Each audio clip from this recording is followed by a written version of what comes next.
let me give you another example of where diffusion of power is changing things in world politics. Think of WikiLeaks. With WikiLeaks, you had a tremendous deluge of classified information, which came basically from one source, but was then transported around the world very, very rapidly. Now, stealing government documents is not new. That's about as old as human history. But in the past, you think of a spy taking out a briefcase of documents or something like this. With WikiLeaks, you took out basically warehouse loads full of documents, basically on a Lady Gaga disk, and then were able to distribute them all around the world almost instantly.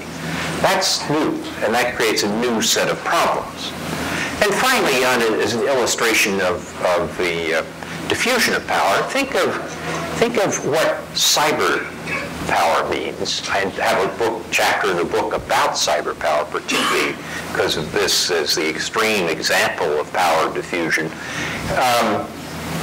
How do you know what a non-state actor is? There's a famous cartoon that some of you may have known or heard of that was in the New Yorker a decade or so ago, and it has a picture of two dogs sitting in front of a computer. And one dog looks at the other dog and says, "Don't worry, on the internet nobody knows you're a dog." Well, that cartoon was prescient in a sense, because if we were to suffer a Stuxnet type worm bringing down the electrical system or the air traffic control system, we wouldn't know whether it was a hacker, whether it was a criminal group, whether it was a set of cyber terrorists, or whether it was another government. And it might well be rooted through manners and ways in which whoever did it made it look like it was one of the others. But this gives a tremendous amount of power to a non-state or non-governmental actor. And it's also difficult to reply to. If you don't know who attacked you, how do you attack back? Where do you send the cruise missile? And this is a very different type of politics than what we're used to. Now, the net effect of all this is that we're going to have to rethink our views of power and how we use power if we're going to succeed in dealing with power transition and power diffusion. On power transition, we're going to have to think about the relationship in China in a way where we sort of think in two ways at the same time. One worry that people have about the transition to China is the view that China may pass the United States and threaten us. For example, Goldman Sachs has issued a projection that in the 2020s, China will exceed the economy of the United States.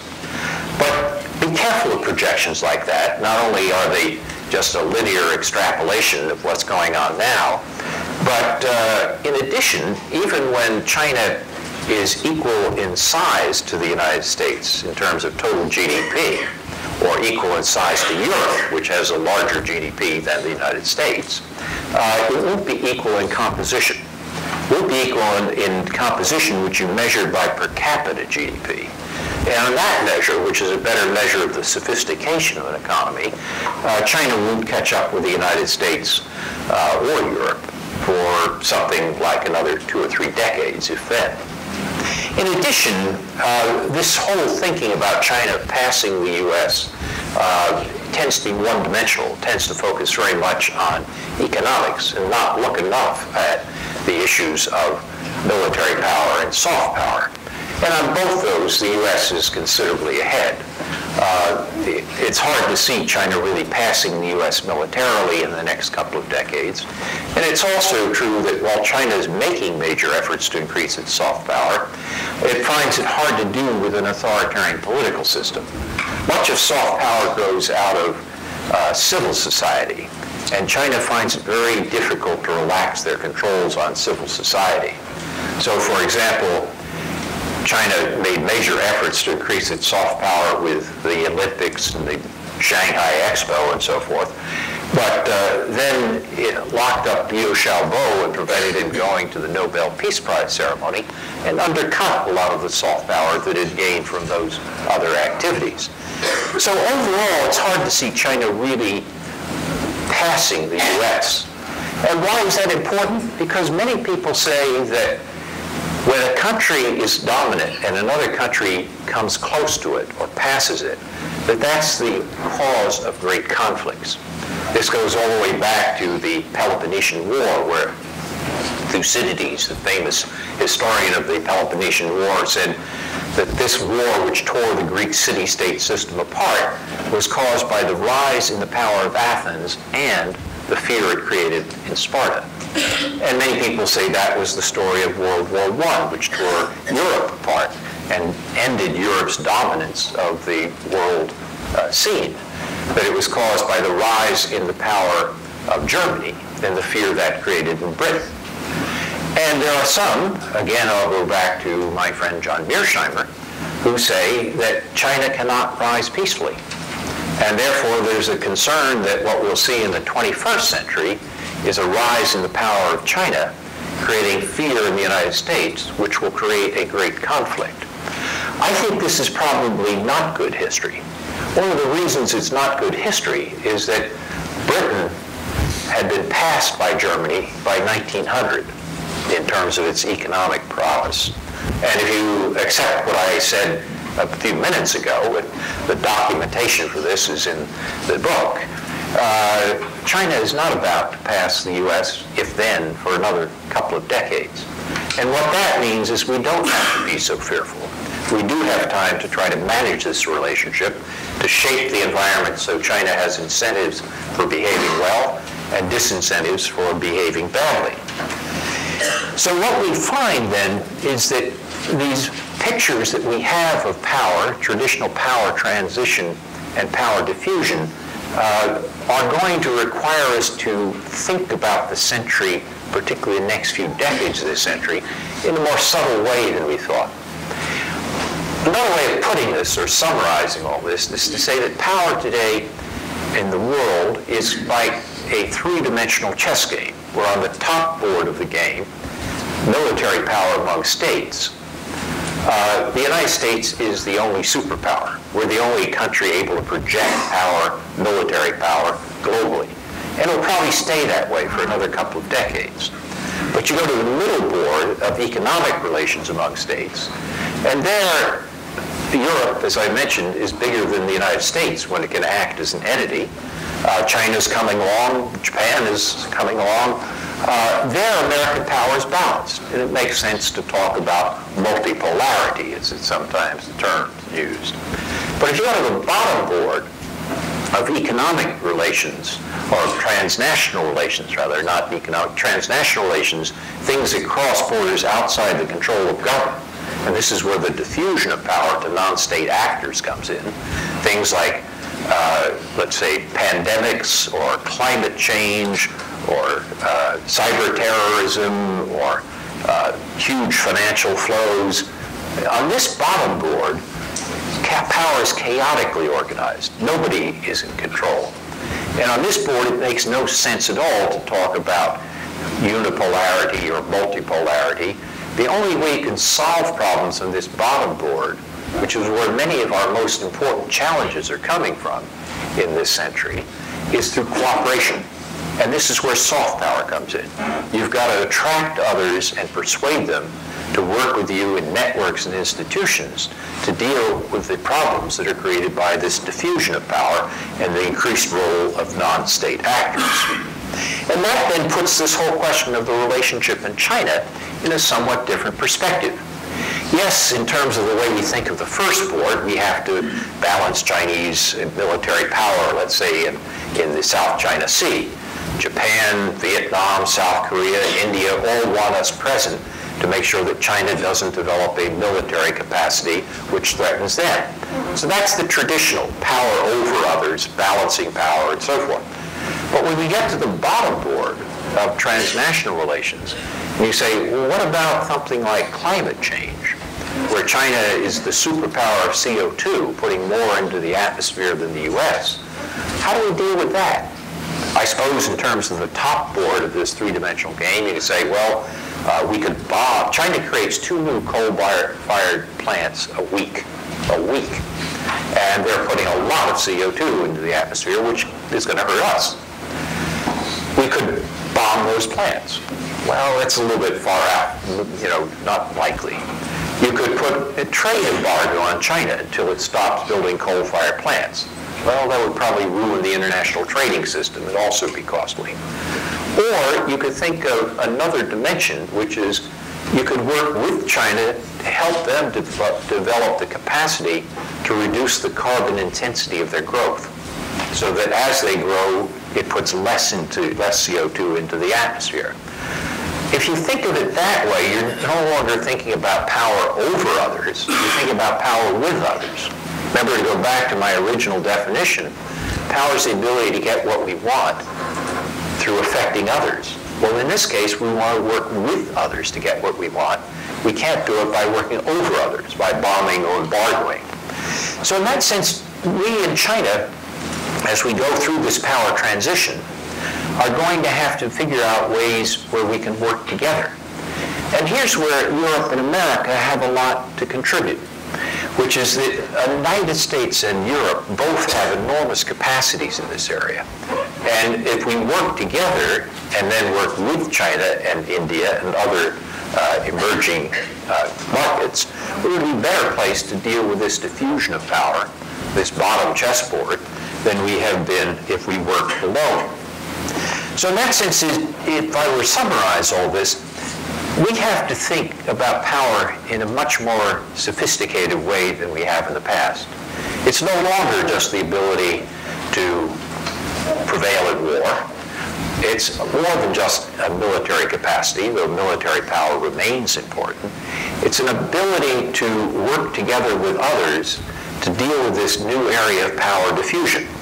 So there'll be aspects of our relationships, let's say with China, which are competitive, which are military, but there'll be other aspects which have to be cooperative if we're to get the outcomes that we want.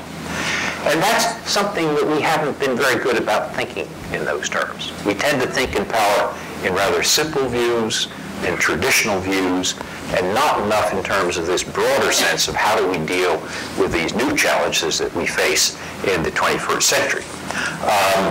We're not there yet. It's true that Hillary Clinton talks about smart power and using all the tools in the toolbox, but it's not always the voices we hear on the media or in the Congress. And one of the hopes I have in writing a book like this is to try to persuade more Americans to broaden their horizons as they think about power. And this is an area where perhaps we could learn something from our European colleagues. So let me end there and throw it open for your comments or questions or rebuttals, whichever.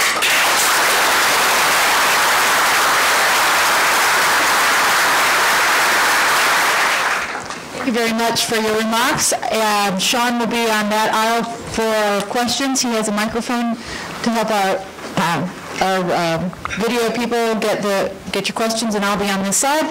So flag us down and we'll let you ask questions. Hi, Professor Anand. Thanks for coming. I'm Austin Rhodes, a third year at International Affairs and Public Policy major here at Georgia Tech. When governments start to try to use their soft power arsenal, say the Olympics, science technology institutions, civil society, is there not also a threat to those institutions and the independence of government and politics that make them so useful in soft power? Well, it's a very interesting question because one of the important things about soft power is it's the ability to attract. And attraction in an information age depends on credibility and trust. We're all suffering from a surplus of information. The scarce resource is attention. So what do you pay attention to? You pay attention to what's credible and what you trust.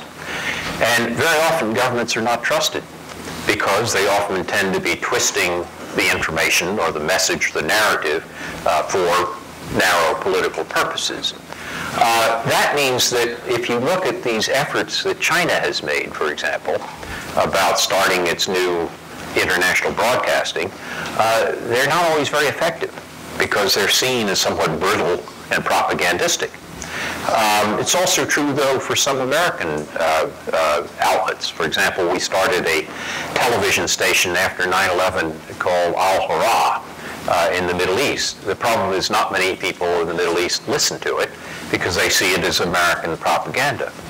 So the effectiveness of trying to use institutions, broadcasting or civil society institutions, really depends on allowing a degree of autonomy which creates trust. In that sense, the BBC is a good example. The BBC has a fair amount of trust because it often bites the hand that feeds it. In other words, the BBC is often critical of the British government, which then gives a certain credibility to its broadcasts in places like Africa or the Middle East.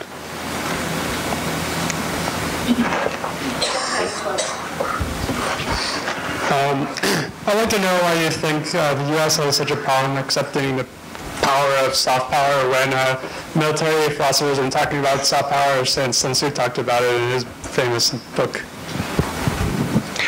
Well, it's interesting. I was talking to a friend of mine from Congress and said, you know,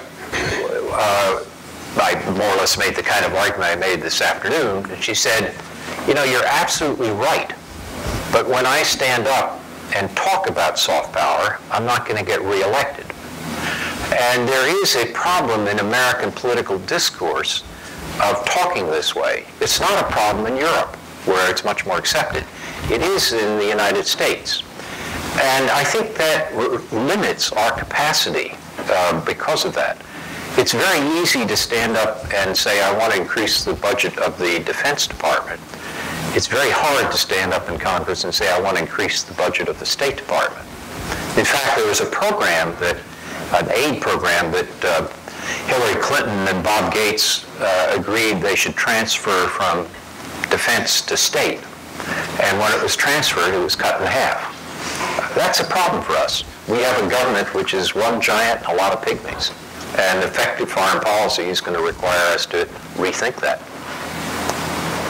Instead, I should add that I'm not anti-defense, as I used to be an Assistant Secretary of Defense, but I'm talking about balance. How should a national government clever at handling soft power handle the wholesale release, I guess, of its diplomatic cables in an internet world? Well, the WikiLeaks problem was a major shock for us. And the first thing the U.S. government did was to try to prosecute the head of WikiLeaks, Julian Assange. I think that was something of a mistake. If they could have proved conspiracy, then perhaps that was grounds for prosecution. But if you then take the next step and say you'll prosecute because of possession of stolen property, well, guess who else owns stolen property? All our newspapers. And we don't want to go down that path because essentially that violates some of our own values about free press. So I think the right way to answer this is Assange is essentially a symptom, not a cause. Something like this would happen because of the technology, whether he'd been born or not born. Means we have to classify less. Maybe if people didn't have classification, they'd be more cautious in what they were writing in some of these cables. Second is what we do classify, we're going to have to handle in a much more careful manner. The idea of taking 500,000 or taking 250,000 State Department cables and putting them on a Defense Department network that had to which 500,000 people had access was a way to set up trouble. Banks are able to manage this. If a teller who is working on Mrs. Smith's account suddenly starts opening Mrs. Jones's account, the screen goes blank and somebody knocks on the door. The government hasn't yet quite figured out how to do this, but they better happen soon. Good evening, sir. Being an outsider to the society means I'm from India. I have two subjective sort of questions. I was at the Delhi Expo, a sort of commercial event, and I ran into a Chinese store there. And there I had a similar sort of talk, and he posed me two intriguing questions which I think are correct to ask on this stage. He asked me that When you go to America for studies, just ask them that why they are so much paranoid about the rise of East. And can't we consider sharing the table with more people? And secondly, why always powers like US and Europe want to act like big daddies of the world? Well, those are good questions. And if you'll notice that what I was basically arguing in my talk is the Americans shouldn't get so worried about the rise of China. That essentially we do have time to manage this relationship. And in that sense, about being big daddies of the world, I think that's also implicit in what I said. Even the biggest daddy can't manage something like climate change or financial stability acting alone. You have to have cooperation with others. So I think what is true is that we're going to need to share a responsibility to deal with this. And the interesting question is, when will China, India, and others see themselves not as poor states who don't have any effect on the world, and realize that they're now getting big enough that they're affecting the whole world, that they're going to have to share in the responsibility of what Robert Zoellick, head of the World Bank, called being responsible stakeholders. So yeah, the Americans and the Europeans have to share, but the Chinese and the Indians have to realize that they're now getting big enough that they need to share in the burdens. Question. Do you think that hard power was the correct answer to go about with Libya? And what do you see in the future for the democratic uprisings in the Middle East in terms of the soft power versus hard power role of the United States? Well, I tend to think that Obama did the right thing in Libya. I think that he had to limit the American involvement. Humanitarian interventions always start with good intentions, but they sometimes wind up with bad, unforeseen consequences. Somalia would be a good case of this. Remember, George H.W. Bush put in troops in December '92 to help feed starving Somalis, and that wound up, a few months, 6 months later or so, with Black Hawk Down. I think Obama needed to make sure that the narrative that was generated out of Libya wasn't that the Americans were heartless, as in Rwanda, but he also needed to make sure it wasn't a unilateral military action by the U.S., that the Americans now were invading their third Muslim country. And I think by waiting for the actions of the Arab League and the UN Security Council to provide a narrative of this as a responsible intervention following the UN's request for protecting civilians, I think that was important. And it was also important to share this, to make sure that Europe played a major role, and the French were the first to fly sorties over Benghazi, and then to make sure that the operations were moved into NATO, a multilateral institution. So I think the lessons of Libya are that it's not easy to design a policy here, but I think you need to do these kinds of qualifications. And I think rather than people who criticize Obama for not being more decisive and tough and using our military unilaterally more quickly, I think he actually got it right by what he did. As for the outcome of the democratic elections in the Middle East, I think it's going to be very different in different countries. One could be modestly optimistic about Tunisia and Egypt. It's harder to be optimistic about, let's say, Libya and Yemen, which are still very tribalized societies. And the monarchies may turn out to be quite different from the autocrats. So I think you're going to get very different results in different countries. It's worth hearkening back to the fact that in Europe, in 1848, you had a set of democratic revolutions, if you want, with a lot of optimism. It didn't turn out that way. I mean, the autocrats were able to recover and twist these new forces of nationalism in their direction. And we don't know how the Middle East is going to turn out. My own view is that because of the important demonstration effect of Egypt, we ought to be focusing a lot of attention, as much we can, to see if there's anything we can do at the margins to help Egypt turn out in a more favorable direction. Margaret Yuan, Grego Social Ventures. I have one question for you, sir. In responding to or reflecting on what you said about the social and hard power, I'm curious, given our government's position after 2007, which we continue to maintain our investment to preserve our military strength, while concurrently cutting our educational spending, if that's the way to go in order to preserve our power in the world, or there's some other alternatives we should consider. Well, I think the United States has a couple of major problems. One is K-12 education, and the other is the budget deficits. But it's interesting that what we're doing now in our debates about this are almost irrelevant. We're debating about how do you cut, 30 billion or 60 billion or 100 billion out of discretionary spending, which is about 14% of the total budget.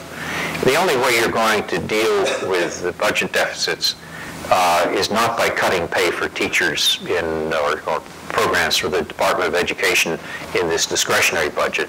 That may actually be counterproductive in the long run. You're going to have to deal with what's sometimes called the big four issues, which is Medicare medical costs,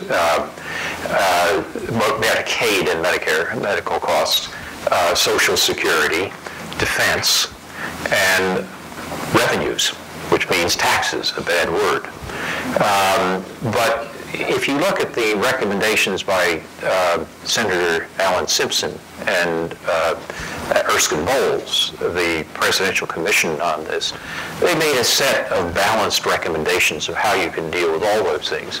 That might lead to some time over the next several years to a serious budget deficit reduction program.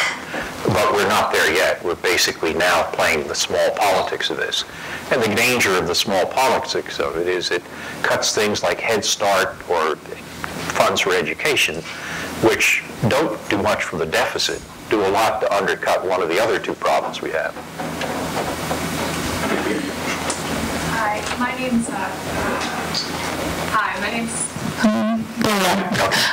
Emily Carden. I'm a first-year management and public policy student, and I would also just like to thank you for coming this afternoon. My question is kind of a follow-up to the previous question. In light of the developments such as the WikiLeaks scandal, the cyber sabotage of the Iranian nuclear enrichment program, what role will these non-state actors play in establishing, I guess, the world's distribution of hard power and America's kind of continued dominance in that area? Well, the United States has impressive capabilities in the cyber domain. I mean, if you look at the states that have the most capability, it's generally regarded as by people who are experts in this area. That would be the U.S. and Britain and France and Russia and China and Israel, maybe a couple of others. But so we have a lot of capability, but it's not the same kind of capability that we have, let's say, in the oceans. If you look at the oceans and naval supremacy, I think the Americans not only have naval supremacy now, but will have it for some time. Now you can say, well, they're non-state actors on the oceans, the pirates off of Somalia, but they're small. They're sort of lost in the noise. And if you think about it, it makes sense to talk of American hard power supremacy in naval domain. But in cyber, I don't know what it means to be supreme or have superiority, as you can say in the oceans. Because one of the things is that the more you depend upon cyber, the more vulnerable you are.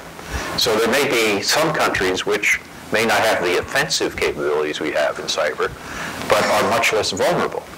And so how do you net that out? And when you get away from just state-to-state interactions and put in the non-state actors, it makes it a much more complex thing to figure out. So I think that in terms of the effects on American hard power, that non-state actors can have much more influence, let's say, in cyber than they can in oceans. Hello, my name is Anita Bryan.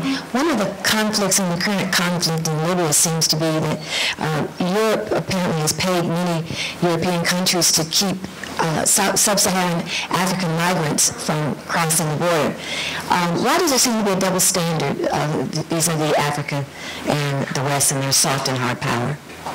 Well, on immigration to Europe, the European societies are not as the U.S. is a nation of immigration, nations of immigration. It's harder for Europeans. So, in many ways,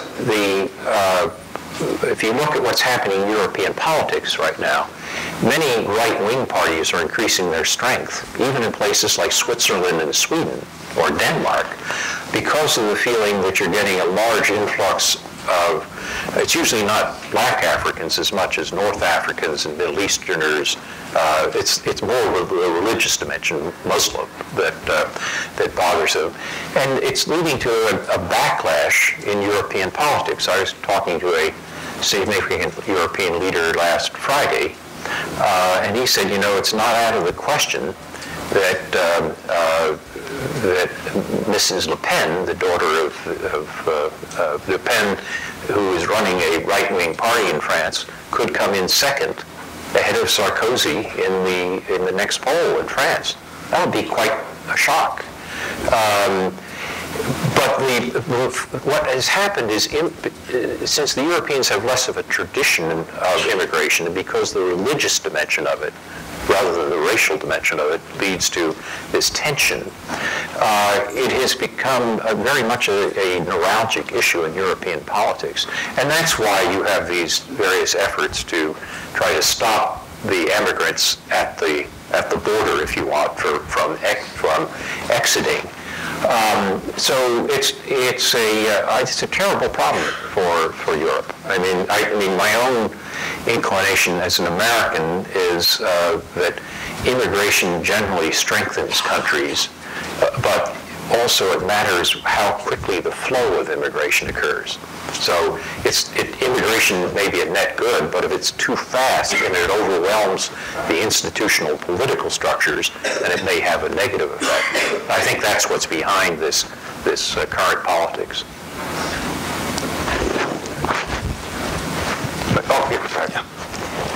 How do you think the European Union is doing with their soft power internally, bridging the cultural differences among its own members?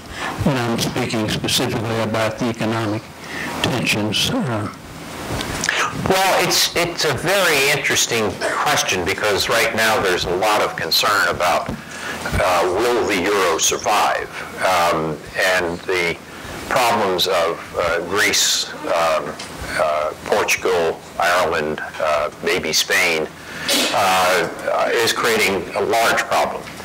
And the Germans, the average German voter is saying, why should I pay taxes to bail out Greeks who pensioned off their civil servants at age 52 when I'm working at age 62?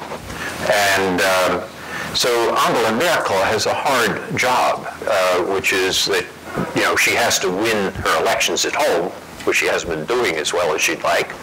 And at the same time, she knows that, that basically she wants to keep the euro. So in a sense, the soft power, the attractiveness of the European ideal still has an effect. In other words, German public, which is thinking about, why am I paying for Greeks or Irish or whatever, say, you know, take a tough line, don't bail them out.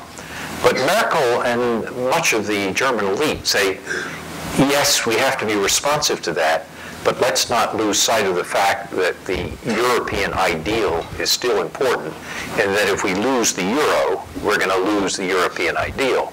So the soft power is still there, and it's kept Merkel from playing a complete demagogue role of giving in to these people who say, I don't want to bail out Greeks. We have time for just two more questions. Hi, I'm Douglas Cox, a first-year mechanical engineering student. And given all the recent developments in the Middle East, I'd be curious to hear you sketch out the next couple of years of changes in American foreign policy towards the region. In American foreign policy? American foreign policy. Well, the Americans have already changed their foreign policy quite considerably. If you look at the Egyptian events, the Americans had supported Mubarak as a pillar of stability, but then they said, well, we have to look ahead to the next generation and to the generation of Tahrir Square. That reduced the gap between American interests and values. But if you take the other extreme, Saudi Arabia, the gap between interest and values is enormous. If you had a revolution in Saudi Arabia, which led to the loss of Saudi oil production, it would devastate the world economy, including the American economy. And that leads to a much greater difference between interest and values. And various other Middle East countries are in between on that spectrum. So I think you're going to see an American policy over the next couple of years which is going to have a hard time walking a tightrope between interests and values. We do want to see democracy prevail, but in the efforts to get democracy in a place like Saudi Arabia, you could cause enormous damage. And then, country by country, you'll see different trade-offs. So there's going to be a lot of charges of inconsistency, and there are going to be a lot of hard decisions. And it's not going to be an easy foreign policy for the next couple of years.